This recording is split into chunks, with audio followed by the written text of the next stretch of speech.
Welcome to NTRCA's RoofTop Talks, where we'll be talking with roofing industry experts and trainers to help you elevate your roofing business.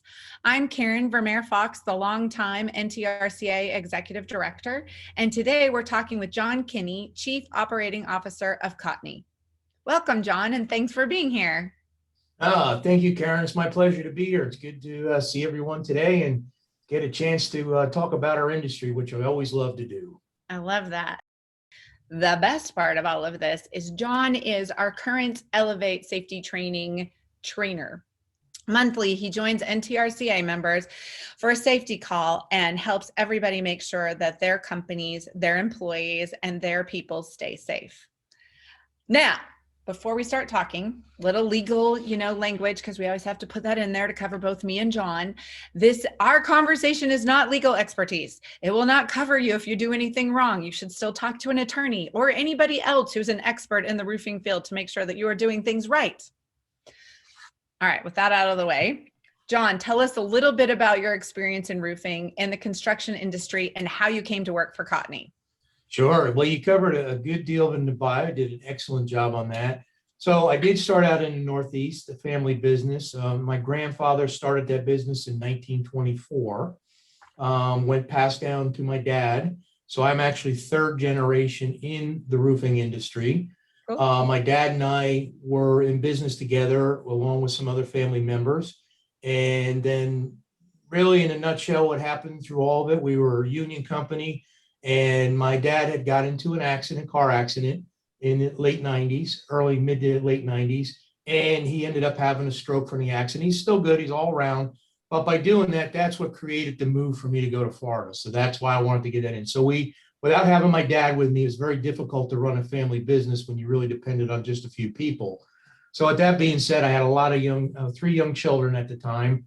And I had an opportunity to come up in the state of Florida with a nationally roofing company at the time, very large. They ran between 500 and 700 field employees. So I said, well, you know what?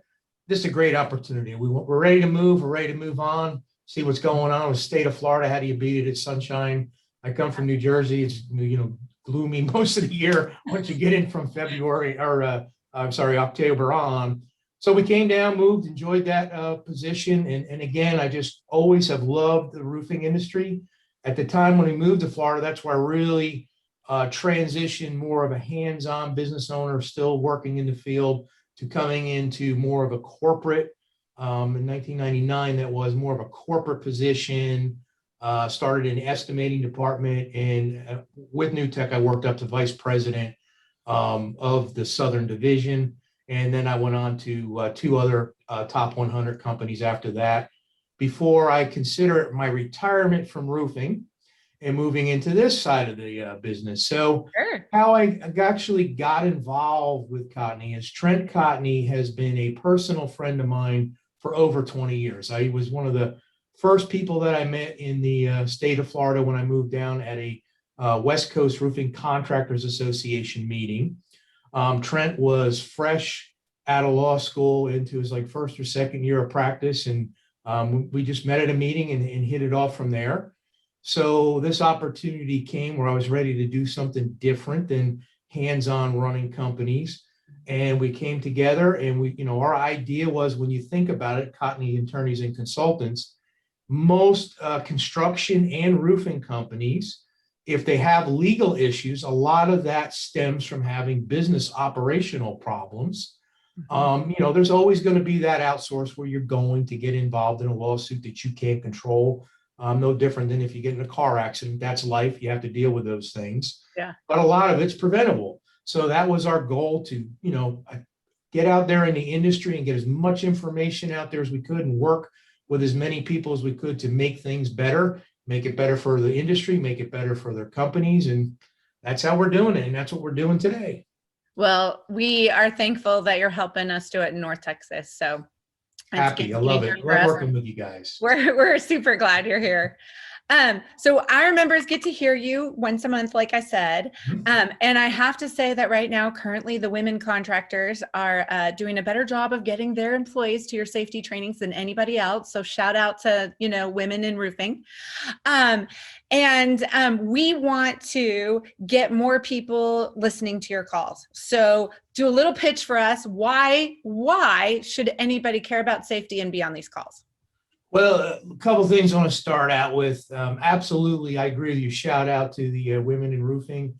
They're there, and everyone should take an interest in this. So, as I always like to start these topics off with, they're difficult to try to promote as being exciting, right? Because safety, and a lot of people look at safety as I got to just do it. It's something I have to do. Well, don't look at it that way. Why you want to be in these calls is we're going to break this down into different sections each month of what you need to know that you need to know and what you can pass on to your staff and your subcontractors and so on, right? So what we do with that is I want to give it that real world approach. And what I like to do in these, which I think it makes it a lot easier to understand, is I try to always tie in some experience that I've had either working with another contractor or I've gone through myself, so you can see how these really come together and work. So definitely you want to be on these. It is super important, and they are valuable beyond, the offerings that you guys are doing. It's a great thing that you're doing. Well, we're continuing to do that. We've got them listed on our website. We've got a bunch of different topics, all kinds of things: fire safety, electrical, heat. Heat's happening in August, so everybody should come to that one. Heavy lifting, ladder safety and fall protection, portable tools and equipment, silica dust, and my favorite, defensive driving, since that's come up a couple of times. So that's kind of the year in a nutshell. We are hoping that everybody will come and do that. Talk a little bit about documenting safety, even if you're not coming on to our safety talks with you. What else should contractors be doing to document the safety that they are doing, even if they only have subcontractors? Sure. So a big misunderstanding in our industry, that is, if you have a subcontractor, whether it is a labor only subcontractor or if it's a subcontractor performing an entire scope, supplying their own materials and so on, you are, as the next level up the ladder, responsible for them for safety. So if there happens to be an inspection on your site and there's a fine issued or a citation that looks like it's coming, more than likely it's going to go to you as well, if not directly to you, because they're going to look at who's managing the direct daily operations of this subcontractor. So you could end up being the sole bearer of that bad news. So it is very important to understand that whether it's in-house labor or subcontractor, safety matters. So what I always like to recommend is that safety starts from day one. So if you're hiring an in-house employee, you want to take the time to run them through your safety program. You want to make sure they understand it, have them sign for it, have it documented, and then you provide the proper training. Same would go with a job site setup with a subcontractor. Especially if it's a new one, or even if somebody you have on, you want to make sure your paperwork's up to date. But let's say you have a new subcontractor coming on board. You want them to be familiar with your safety regulations, your safety program, and have them understand what it is and put them through almost exactly the same type of training and have them sign with it as well, because then you've now documented that you are a safety-oriented company. So that's part of the process. That's where a lot of people get in trouble by not doing that part up front. Then as you go along, you absolutely need your job site toolbox safety talks. A lot of times these are easily done on the job site. You don't have to do them in your yard. You can do them right on the job site. Weekly is good. That's why they call them weekly talks. Pick a different subject, but try to pick a subject that pertains to maybe something on the job, right? Like you don't want to be doing something on ditch safety if you're, a roofing contractor. So keep it oriented to what you're doing. Again, everyone signs it that they're in attendance. So now, this is just all part of the documentation. So if you do all this documentation, you're probably 80% on the good side of rolling ahead in the right way. Yeah, I'm going to jump ahead. John wrote a book, and I'll talk about that in my next question. But one of the chapters in that is about risk management and what to do. And so some of that is it starts before you get to the job, and then while you're on the job, and then when you're finished with the job, right? Yep. And so those safety talks while you're on the job, and just having people come in and sign in to say that they're there, whoever your laborers are, whoever your foreman, your chief, roofing operations manager, whoever those people are, having them be part of that while you're on the project is just as critical as having them do it before or after the project.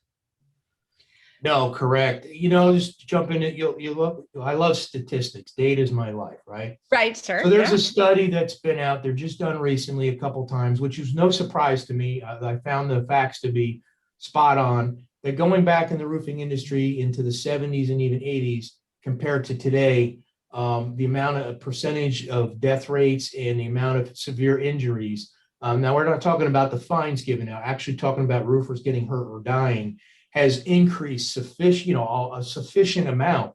So, you're kind of thinking about, you got a deep dive in that. Why is it? I mean, we had probably almost as many or more people probably more people in the industry, per capita at that time. But what's missing is what you just said. That's why I wanted to bring this up now.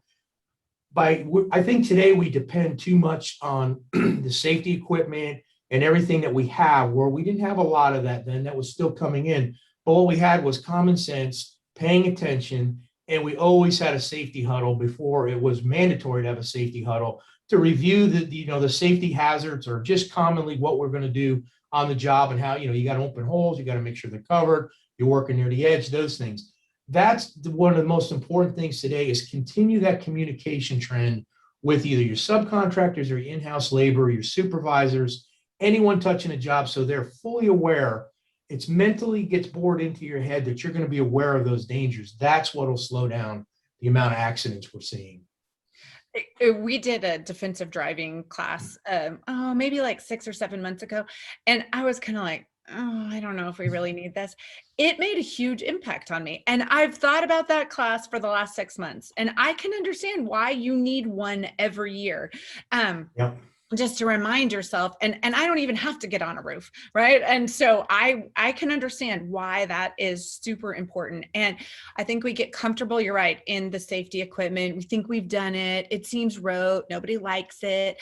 But if that's the last thing you hear before you get on a roof, the reminder, Don Lamont was on, and he said the best advice he ever got was somebody said, always pay attention to the first step on a ladder or the first step off a ladder. And I think if you're thinking about that, and you get that reminder right before you start to get on the ladder, you're going to remember that. And so I think having conversations, that's why we're offering them, so that you can have new things to talk about with your contractors, subcontractors, supervisors. That's partly why John's on every month. So you should join us. You'll have something new to talk about. Yeah, and these are I know you're taping them, and the people have access to them in their companies. You could take these back and use them as your monthly safety meetings. If you can't have all your folks on there during this time, you have access to it. This is a great outline for your safety meetings. Again, you're documenting, you haven't saw the meeting, and again, you're in much better shape. So they're very, very valuable. And that's why I enjoy doing them so much with you guys in North Texas. Oh, well, thank you. Okay, let's talk a little bit about your book. Okay. The blueprints to your business. It's a guide to managing roofing business. It came out in 2021, right? Yeah, February. Okay, I thought, yeah, and it's one of the only books to talk about just roofing. So what made you decide to write it? And what's your best takeaway? I'll talk about a little bit of mine, but what's your best takeaway from all the everything you wrote? Well, I mean, there's a couple of reasons why I wrote it. Part of it was, and I will be frank with everyone listening. If you would have talked to me a year ago or longer, and you said, you want to write a book, I would have been, no, I am not going to write a book. It's not me, right? And then I got thinking about it, and I'm like, wow. Now I'm on this side of the fence, trying to help people out. And I started thinking back, coming all the way up through my career, and pretty much you had to learn everything. Anything you wanted to learn, you had to basically try it and hope you didn't fail. We also didn't have the internet then, but then I got thinking about the internet today. Well, how do you really know what you're getting is accurate, right? Right. So I thought, okay, I think this will be a great time for me to take all the things that I struggled with. I do speak a lot about some personal stories in there and different things. And the formation of what you need to go through from the beginning, thinking about getting into your own business, all the way up to everything you're going to be handling. And then at the end, we talk a little bit about the technology, which I know we're going to touch in a minute. We try to get that in there for the fun stuff. So that's the reason I wrote it. I could never find anything that was really written. I found books on business management. I even found books on contracting, but they were more geared to that larger construction manager, general contractor type. I just couldn't find anything that out there that really walked you through that roofing process and understanding it. That was my motivation for writing the book, is getting the information there. And then the other question, my greatest what's your best, after you wrote it, you're like, oh, this is the one piece of advice everyone should check out. Well, let's see. So best piece of advice, I think we're going to talk a little more on it. Definitely the risk management section was really an important section. So that would be a great takeaway. We'll get to that in a minute. I'll take that away. But I also wanted to cover that one of my favorite chapters and takeaways. I cover that what you get to expect as your first time owning this business and trying to grow it, the amount of hats that you need to wear, and then how you're going to transform yourself into now the hiring person in your company and building that team. So we cover that, fairly extensively in there and kind of really give it that real world feel of what you go through. So that's a great takeaway. And I think it'll do a couple things for you. If you're really not ready to do the end of running your own business, you'll probably know it by the time you get done reading. Yeah. And if you're ready for it, or it sounds exciting, this is going to get you even more excited about doing it. So yeah, I totally agree. Right. I loved the first part, and the second part of the book is the more technical part. So that's the part we're going to talk about today. But I think if you're right, if you are thinking you want to own your own business and you want a good book to read specifically about roofing contracting, I think this was great. I agree with you. Yeah, definitely. So, okay, cool. Okay. So my favorite chapters were subcontractor management, OSHA and your job site, because we don't like to talk about OSHA because they're scary, and the risk management chapter. So we use a lot of subcontractors in North Texas. I think you even mentioned it in your book about how much subcontractor labor. There's some statistic in there, but don't make me do math in public, so I can't say those statistics. But what are 3 things you think North Texan roofing contractors should know about the subcontractor market? Well, you are correct. Subcontracting market is becoming the normal model almost nationwide. And I honestly believe that as we continue to grow, you're going to see that segment of the industry grow, where people are going to go in and just be labor contractors and sub back to roofers and other trades as well. So I think probably takeaways of what you want to do is, one is you always want to vet your subcontractors. We talk about that in the book, because you may think you know them or someone told you they were good, but what you really want to vet for is, what was their prior quality of work? You always want to check that out, because it's your name and your reputation on that project. You also want to know what their safety record is. Again, like we just talked about, you're responsible, and no one wants anyone hurt on their job. But regardless of regulations, everybody wakes up in the morning, they want everyone to go home and be happy and spend their life with their family. So you want to make sure that. The other thing is, you want them to make sure that they're paying their people, they carry proper insurance. So you really want to go through a vetting process with your subs. I recommend that you have a pool of your preferred subs to work for. And then if you have to go out, once you get somebody on board, you've done your vetting, they become regular. They may not work for you in every job, but you'll have a list of, whatever, half a dozen or so subcontractors you're comfortable with. They perform on time, they check out fine. Now you got to worry about the ones you go outside and get a little bit busier, a little bit specialty. Always keep that in mind. Vet and vet very well. It'll pay off for you in the end. That's great advice. Vet and vet well. I love it. Okay, let's talk OSHA. They're big and scary, and every contractor is worried they're going to show up. I thought your book gave some great advice on what to do and how to handle the visit. what I loved about your book is that anybody could read it, right? It's not super technical. I appreciated it in several different chapters. So highlight for us a few of the things that you think are important for contractors to remember should OSHA appear on a job site. I almost said on a website. I hope OSHA's never going to come on a website. On a job site, what are the things that a contractor or a company should be ready and be prepared to do if that happens? Yeah, I try to, and that's a great point that you said about making it easy read. That was a goal of the book. I'd say probably the most technically challenging chapter I wrote on is on contracts, and there really was no way around that. I had to put the writing in there, but other than that, you're right. The rest of the book is really a good step by step. So we cover a lot of things in that chapter, but let's just sum it up in a few words. One is you want to talk to your crews, your subcontractors, everybody prior to ever going to a job site. You want to be able to talk about OSHA the same as you talk about anything else. You're right, people are scared. And I will tell you, your field employees are probably the most scared of them, even though you may not realize it, because you're going to have someone come out in your job. They're going to have a government ID. They're going to throw it up at them, and they're going to hit them with a lot of stuff, and they don't know what to do, right? So have that discussion with them early. Have the discussion that this is more than likely going to happen at some point. They're going to show up. It's okay if they show up. Here's what you need to do, and have that easy conversation.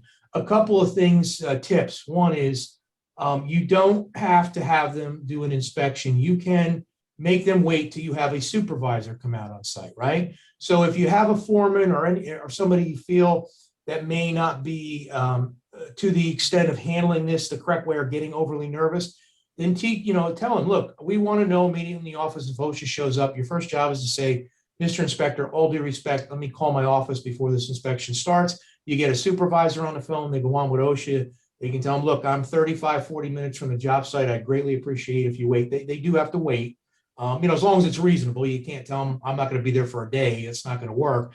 But this way here, then you've now got a supervisory role coming out to watch what's going on and kind of help direct the inspection the best you can. Other thing to look at is stop work. The minute you know OSHA's on job site, stop what you're doing, because you more than likely are going to just compound the problems of any possible violations. So those are like the biggest takeaways. One is always be respectful. Just remember, they're really no different than anybody else. They're doing their job. So if you're disrespectful, you're going to run into more issues. Be respectful. Train your employees to understand it's going to happen. Make them feel comfortable with that inspection.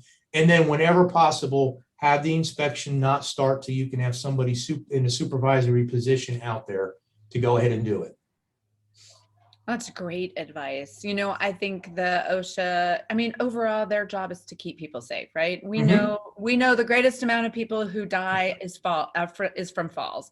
And that happens in our profession. We are on top of roofs, so those happen. And their job is to keep people safe. If we can remember that and the respectfulness of what's happening, I know it probably gets everybody's heart beating really fast, and you're like, thinking in your head, what's going to happen. But I think those are great recommendations. Listen, it's like getting pulled over for a traffic stop. Yeah. If you are polite and look, you probably got pulled over for a reason. I know with me, I'm a quick story. I got pulled over one time. Do you know how fast you were going? I said, yep, I do. I said, I deserve whatever you got coming. And you know what? It ended up working out, right? But if I don't want to argue with authorities. I got to understand they're doing their job. Just be as polite as you can, and you train your people to be that way. It usually will always work out better in the end. Yeah, great advice. Okay, so let's talk a little bit about risk management now. You have this line in your book that I liked. You must plan for everything that has risks that are not acceptable to your organization. You identify risks, eliminate them, or reduce their detrimental effect to the minimum possible.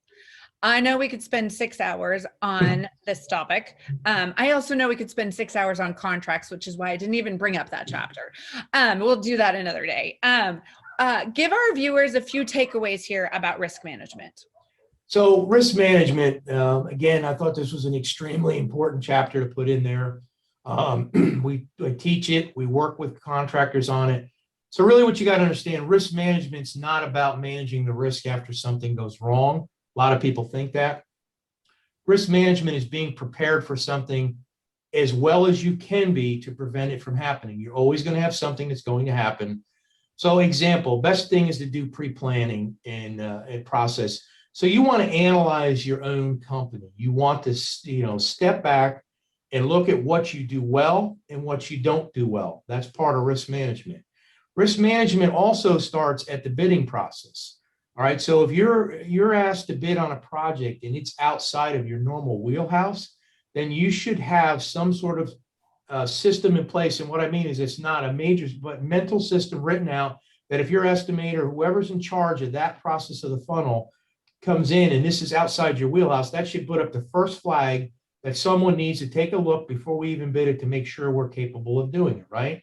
So let's say you get through that step. So now the next process of risk management is, when you get a job award, risk management is going through the contract. Like you say, we won't spend a lot of time on that, but checking your contract, your payment terms, everything else that's involved. Job scheduling is part of risk management. Can you perform on time? Do you have enough labor to do the job in the amount of times required? So these are all, we haven't even got to the roof yet. And these are all risk management ideas to do, right? So if you follow these, let's say everything is still at a good check. Now you definitely want to take a portion and do like a handoff from your sales estimating team over to your operation team. They're also going to do a risk analysis internally of this, where now your operation folks get a chance to really put their eyes on what's coming down the road. What do we have here? We have openings, we have safety, we have electrical coming into the building. All right, so you'll get as much information as you can at that point. Now, the next step is you're out at the job site. That is the most, I don't want to say it's the most important because it's all important, but that's really your last checkpoint before a planned disaster can happen. Because what I mean by that is if you're not risk management, then you're planning on having a problem, right? If you're doing all this, then of course you're going to have unplanned risks that, that comes up every day. But when you're out in the job, you want to do a safety analysis of that project prior to even starting it.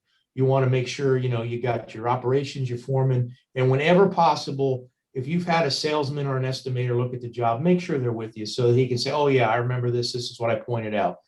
That's risk management in a nutshell for tips for what you can do right now. Anyone listening to this can go back to their company and start that process immediately. It just made me stop and pause, right? That it really does start at the beginning. What are the things that who are our people? What are their skills, their good sides and their bad sides? What are the things we need to do previous to the job starting? Everything, like you said, from estimating, can you do the job? And I think sometimes we get super comfortable, especially if you are a shingle contractor, right? Your job is houses every day. And you get comfortable in that. And then you don't necessarily always look at every single job and say, okay, what makes this house unique? What makes this different? And so it really made me stop and pause to think about the pre-planning that goes in so that we just don't get on autopilot and just mail it in and then they get there. On top of making sure that everybody is doing the job that they're supposed to be doing. We talked a little bit before about making sure that you do the same thing every time, so that here's my pre-qualification checklist, we're getting ready to go on top of the roof and this is what's going to happen. And then this is what's going to happen at the end of it. My guess is you're a better and more successful if you follow those procedures pretty much every time. You have way less risk and are way less opportunity to come back and have to do something because you missed it somewhere in the process as well. Yes, and I will tell you, whenever you change processes in your company, it is a painful experience. It's like anything else. It's like going to the gym. It's like dieting, no matter what it is. But I will tell you, human nature is between 30 and 45 days, 60 at the max, of doing something repetitively. Then it becomes a habit. So where it's good at picking up good habits as we are bad habits. So this is a good habit you want to pick up. So stick with it. Stay diligent, and it will soon become just second nature, and everyone will be doing it in your company. I love that. Yeah. Okay. Super cool. Yeah, that applies to everything. It goes all the way back to the reason why you need the safety talks, right? Why you need the daily huddle, why you need the monthly talk, why you need the annual talk. Okay, I love that analysis too. Gaining a good habit or a bad habit, right? That's a good nugget of takeaway right there. All right, last chapter of your book is technology, which I thought was super cool and super fascinating.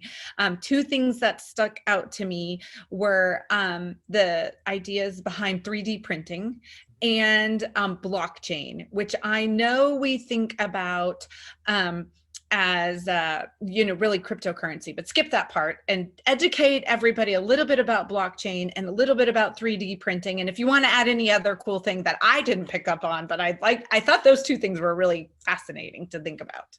Yeah, sure. So I was the same way. So we've been seeing more and more, when I do the quotes, blockchain coming into construction.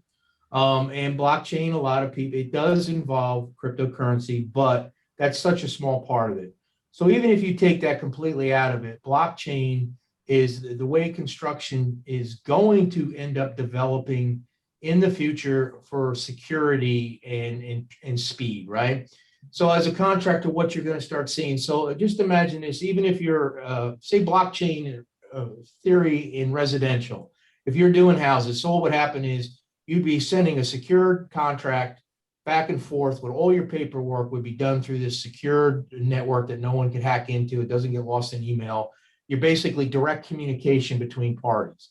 And also be the same way with your payments. We're not talking about paying you in cryptocurrency. We're talking about regular currency we have now. There's secure payments. You'll be notified when you're paid. If there's something in the line, if your supplier has to supply a lien, release, or anything like that, this would all be done through this blockchain, where everyone that is in line for this money to get from A to the end user would sign off and do a checklist.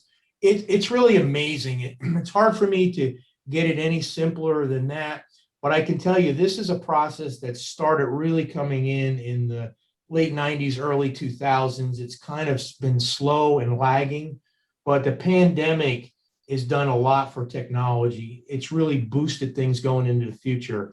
So example, what we just saw, the pipeline getting hacked into, right? If that entire process in the pipeline company was through this blockchain where everything was secure, they probably wouldn't have got hacked. So that's the purpose of it. You can have a bank in Europe that's funding a project in the US. Everything gets transferred 24 hours a day. It's all in a secured network. It does work, and you're going to see a lot more of it. Some of your BIM construction that you've seen where, where it's all video, drawings, and it builds the building out. That's also part of the blockchain network. That's all going to interlock. So you're going to see it. I would say probably 30–40% of it's in use now, but I think you're going to see it blow up in the next few years. So it is very interesting. It's a technology that blows your mind when you start to learn about it, but then you realize, wow, this is going to be really good. So I had somebody explain it to me that it was sort of like, hey, I order my Amazon package and I tell it to go to the locker, not to my house, right? And so I order the package, it goes to the locker code is communicated to me. I get that code, I go pick up my package, and then that ends the blockchain right there. I picked it up, they know I opened it, they know I got the package out, and that is done.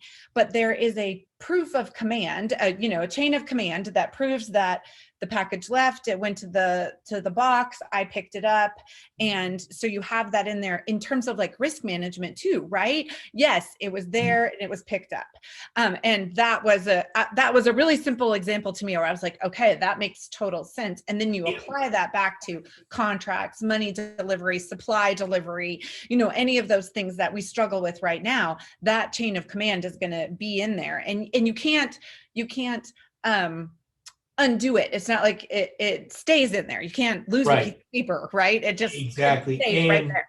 Yes, and it's proof of everything. You cannot be altered. Somebody can't say I did it and didn't do it. You're going to know. So the two most exciting ways I think blockchain for contractors would be supply chain, right? Wouldn't it be great that you could do all this and know that your truck left Ohio X time and it's due at this port at this time, and you can watch this through the whole event.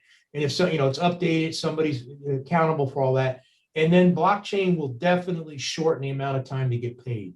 Now, as a contractor, I know that was my most important cash flow. Cash is king. So you don't have to wait to get that paperwork to the contractor's desk or the owner or the architect. If there's 4 people that have to sign off on it, they're all notified through this blockchain, and they're only given a certain amount of time to do it. So again, it's like your Amazon, right? It's got to go from here to here to here to here in a certain amount of time. So I think that's where you're going to see the advantages come in, and it's going to really be exciting for the industry. Yeah. Yeah. Okay. I asked you a little bit about 3D printing. So talk a little bit about that too. Yeah. 3D printing. Now that is a very interesting topic. 3D printing, when I first was looking into it, I was like, okay, what's the purpose of it, right? Printer, it spits stuff out, it makes knickknacks. Then I started to do a deeper dive. They actually came out with 3D printing for roofing a while ago. They've been working on it for 10 years. So in your third world so-called countries where they can't get supplies in your middle of a jungle area, they've got these 3D printers. They're actually now able to print out the roof panels. So they've got these homes that are, maybe 15 by 18 homes. They're printing it with a 3D printer right on site with no materials being brought in, one monolithic roof system going on there. So it's coming. I don't know when it's all going to be, but I will tell you, as roofers, keep a close eye on this, because you will be involved in this in the very near future. Maybe not going to be next year, but you're going to start to see this in the industry over the next couple of years. And then I am going to make the prediction that you will see this as a growing part of our industry. So as roofers, we want to stay on top of this, because we don't want anybody else coming in and running these 3D printers and taking our business away from us. So stay on top of it. You're going to see it in residential probably first, because it makes the most sense. You can get the more monolithic, and it can look like shingles, it can look like tile, and it can look like metal. So it's not like you're not going to get the aesthetics, you're going to get great aesthetics. Then I think, maybe not in my lifetime, it may take longer, but I think on commercial buildings, you're going to see commercial buildings built from the ground all the way up, including the roof, all out of 3D printing. It's coming. I was at a design build conference, and one of the leaders of Beck Construction was talking about it. It's the first time I heard about it, probably 18 months ago, and talking about really just producing your materials right on there, that they're already predicting it's coming. So yeah, it's fascinating to think about, listen, it solves the labor issue. That's why it's going to come. You don't need an entire crew to put a project, anything, whether it's bricklaying or whatever it is. In any part of construction industry, you're going to require probably less than a quarter of the amount of people it takes to build a building right now. Yeah, it's just really cool to think about. We could have you on, and you could do a million trainings for us. It would be so cool. We could talk about what future is going to look like. I have to say that as a business owner, there is a chapter in your book on insurance and bonds. My insurance person uses language that I don't understand sometimes. And I thought every single person should go back and read that chapter, take it, tear it out, make some photocopies of it, take it with you when you go talk to your insurance person who's writing your insurance things. Make sure you have all of those things in there. It was one of the best. I didn't talk about it. Again, we could have a class on it. We could do a 6-hour training on contracts, and then we could do another one on insurance and bonds. But I thought it was so well written. I was like, oh, I do not have to look stupid anymore. I know what I need to go ask for. It was great. So I appreciated that chapter as well, even though I didn't Good. really I'm glad it came off the way I intended. Yeah, I thought the whole book was, Kelly sometimes loves to write novels for our PR posts. And I'm like, hey, remember, roofing contractors are not college professors. We have to use, words that they can read and understand and digest really quickly, because they're off running their businesses and they don't want to read, some really deep thought. And so I appreciated that it was so user friendly. So everybody should go get John's book. I haven't given away all the secrets on this podcast, so you should go get it and read it yourself. It's very, very good. Okay. So now for a little bit of fun, tell us 2 things about yourself that have nothing to do with safety or roofing. Well, let's see. That's interesting. So, I think probably we'll go with just fun facts. We'll stick with fun facts. So a lot of people, so when I came up, I always knew I've been involved in roofing since I've been 13 or even younger in a family business. So I could tell you, I pretty much knew I always was going to be a roofer. That's what I wanted to do. That was my passion. But through this transition period, I am a lover of meteorology and weather, which kind of makes sense in roofing, right? So at one point, I really wanted to be a meteorologist. My father, second generation roofer, he looking at me like, what are you, crazy? But it was a passion. So I guarantee you, no one really knows that about me. But that's my thing. I study weather. I study patterns. I enjoy it. I enjoy everything to do with meteorology. It's just an exciting field. I think probably the other two, I'll give you two instead of just one. I had a drag racing car when I was younger. I was into racing. I had a pro stock car. It ran under 9 seconds. I enjoyed doing that. I was also on a pit crew for a dirt track racing team for Dover Brake and Clutch up in New Jersey. And I was also a guitar player and was in a high school rock band for 4 years. So I know no one knows that about me, so I'll kick that out there too. Okay, now we all know a little bit more about you. That's so awesome. Yeah. Oh, very cool. I love the drag racing stuff. All right. Yeah. Ooh. Okay. Last question. And that is, what's the best piece of advice anybody's ever given you, and what advice would you give to someone? Well, I think I've had a lot of advice in that, but and I've actually read it in other books afterwards. But my grandfather, I was lucky enough that he lived until I was in my 13 years old. So even though at the time I didn't understand everything, right? I'm only a teenager. So when you got a grandfather in the 70s and they're trying to give you some life lessons, and you're like, yeah, okay, right? It's just being a teenager. But and I found this to be true through everything. He always says, look, a couple of things, but this is important to know. You will always get anything you want in life if you will help other people get what they need first. Now, I will be honest, I really didn't understand what that really meant at the time. I mean, I understood it. Okay, I help someone, I'll get something I want. But when you think about that, run that through your business, right? Bring in your team or people you're working for. Same way with customers. It works in everything. If you can help your customer get what they need, you're going to get what you want, right? You're going to get a profitable job. You're going to have a customer to recommend you on. And as you're building your team, always try to build it like, let's, help them out, give them the proper training, give them all the mentoring shift they need. What are you going to get out of it? You're going to get a top-notch organization out of helping your team build. And that works that way in private, your private life as well, with whatever you do, charity. So that is one of the greatest pieces of advice I gave ever received, and I'd like to share that with everybody. Remember that whenever you go to do something, think about it as, okay, how do I know what I want, right? But let's not concentrate on what I want. Let's concentrate on what someone else's needs are that will help me get to what my wants are. You'll get there twice as fast, trust me, and be successful. That is great advice. I'm like walking away with like such really good advice from these rooftop talks. That's good. I'm gonna have my own list. Rooftop talks advice from all of our guests. I think one of the things that I love about the roofing industry is how entrepreneurial it is. Yeah. It is an industry that I have come to just admire and respect, in that you can be a boss, you can own your own company, you can make money doing it, and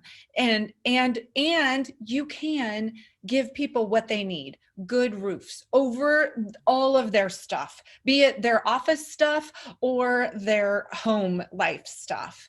And I think that's great. And I love watching people pass their roofing companies on. I've been in here long enough that there are people that were here before me that are passing their companies on to their kids, like what happened with you. And I just love this industry. And I'm thankful that you're here to give us guidance and to talk with us. I'm super thankful that you're with us once a month, giving us safety talks. And so thank you for being here with us today. Is there anything I didn't ask you, or you want to say that I didn't give you the opportunity to, since I wrote the questions and you didn't get to write them?